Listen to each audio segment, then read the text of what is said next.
Assalamualaikum warahmatullahi wabarakatuh. Saya Angelita Ronauli, saya dari kelas 11 IPS 1. Hari ini saya akan membuat video tentang apa itu PSBB. Akhir-akhir ini kita sering banget dengar kata PSBB dari media massa, media cetak, media elektronik, maupun dari orang-orang sekitar. Jadi, apa itu PSBB? PSBB adalah singkatan dari pembatasan sosial berskala besar yang diterapkan oleh pemerintah untuk masyarakat yang wilayahnya terdampak oleh coronavirus. PSBB sendiri adalah strategi pemerintah untuk mencegah atau mengurangi penyebaran coronavirus. PSBB sendiri tertuang dalam Pasal 1 Permenkes Nomor 9 Tahun 2020 yang berbunyi, pembatasan sosial berskala besar adalah pembatasan kegiatan tertentu penduduk dalam suatu wilayah yang diduga coronavirus disease 2019 atau COVID-19. Sedemikian rupa untuk mencegah kemungkinan penyebaran coronavirus disease 2019 atau COVID-19. Lalu, apa saja sih yang dibatasi selama PSBB? Dengan diterapkannya PSBB, khususnya di ibu kota Jakarta, diharapkan hal ini mampu mencegah sekaligus memperlambat virus ini menyebar ke seluruh wilayah Indonesia. Berbeda dengan himbauan social distancing sebelumnya, PSBB dapat dikatakan menerapkan peraturan yang jauh lebih ketat dan lebih kuat pada masyarakatnya. Terdapat beberapa hal yang dibatasi selama PSBB ini berlangsung. Di antaranya adalah yang pertama, aktivitas sekolah dan di tempat kerja. Membatasi aktivitas sekolah dan tempat kerja masuk ke dalam hal yang harus diperhatikan selama PSBB berlangsung. 2. Kegiatan keagamaan. Selanjutnya, masyarakat juga dihimbau untuk sementara waktu melakukan kegiatan keagamaan yang berpedoman pada aturan undang-undang serta fatwa atau pandangan lembaga keagamaan yang resmi diakui oleh pemerintah. Lalu yang ketiga, ada kegiatan di tempat atau fasilitas umum yang dibatasi.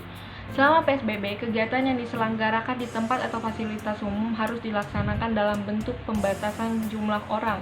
Namun pembatasan ini tidak berlaku pada supermarket, minimarket, pasar atau toko atau tempat penjualan obat atau tenaga medis lainnya. Selain itu, fasilitas kesehatan dan tempat kegiatan olahraga juga masuk dalam daftar yang dikecualikan.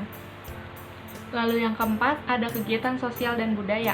Sama halnya dengan kegiatan atau fasilitas umum, pembatasan kegiatan sosial dan budaya juga harus diadakan dalam bentuk larangan kerumunan orang.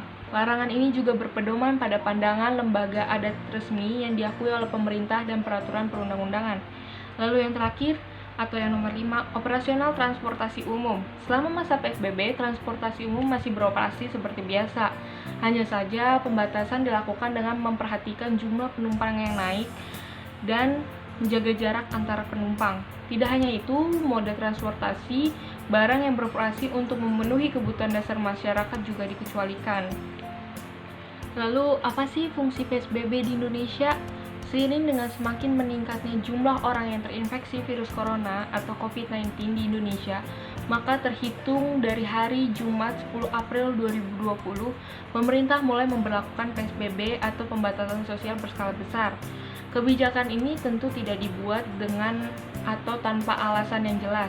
Dilansir dari detik.com, nyatanya terdapat fungsi PSBB yang diperkirakan mampu memberikan dampak yang cukup signifikan terhadap penyebaran COVID-19 di Indonesia. Ahmad Yuryanto, selaku juru bicara pemerintah, mengungkapkan bahwa terdapat banyak sekali fungsi PSBB yang akan kita dapatkan sebagai masyarakat, diantaranya mencegah terjadinya perkumpulan orang, baik dalam jumlah kecil hingga jumlah besar, dan menekan penyebaran virus corona itu sendiri di kalangan masyarakat. Dengan adanya PSBB, diharapkan hal ini mampu melindungi orang-orang dari penularan COVID-19 hingga kasus terakhir. Namun, tentu saja tidak ada kebijakan yang berhasil tanpa adanya kerjasama masyarakat itu sendiri. Kapan sih masa berlakunya masa PSBB? Kapan PSBB diberlakukan? Berdasarkan keputusan pemerintah, PSBB diberlakukan mulai tanggal 10 April 2020. PSBB ini berlaku selama masa inkubasi terpanjang dari virus corona COVID-19 itu, yaitu selama 14 hari. Tetapi bisa saja diperpanjang jika masih terdapat bukti penyebaran virus corona. Lalu, apa sih sanksi yang diberikan untuk pelanggar PSBB? Jika ada warga dan masyarakat yang melanggar PSBB, akan dikenakan sanksi hukum berupa penjara selama 1 tahun dan denda maksimal 100 juta.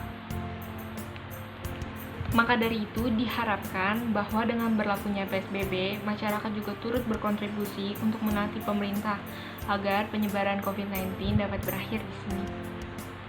Tetap aman ya untuk menjalankan semua kegiatan sehari-hari. Demikian penjelasan saya tentang PSBB, kurang lebihnya mohon maaf. Wassalamualaikum warahmatullahi wabarakatuh.